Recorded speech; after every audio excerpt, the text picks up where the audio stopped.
পারে না যেই শ্রেণীর লোক কোরআন হাদিস থেকে দলিল দেয়। এখন আপনারা বলবেন তো ভালোই তো, কোরআন হাদিস থেকে দলিল দেয়, ওই লোকটাই তো বেশি ভালো। এবার আপনারা আমার সাথে একমত হন, গাইন জবর গা,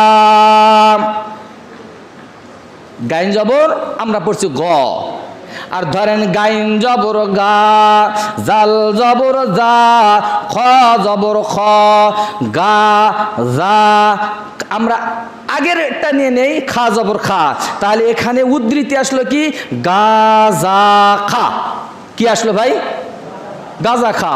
এখন ওরা দলিল দেয় যে হুজুর আপনারা কি জানেন, আপনারা তো আলিফ বা তা সা হুজুরের বেটি খামসা খা, এই পর্যন্ত তো আপনারা যোগ্যতা অর্জন করছেন। এখন মূল বিষয় হলো আমরা জাহিরিটাও জানি বাতিনিটাও জানি। বাতিনিটা কি, ওরা এইরকম ভাবে গাঁজা খার দলিল দিয়ে এরা আবার বলে যারা এই যে চিল্লাই যায়, যারা এভাবে জিকির আজগার করে এরা আসলে ভালো লোক নয়। আরে ভাই ঠিক আছে আপনার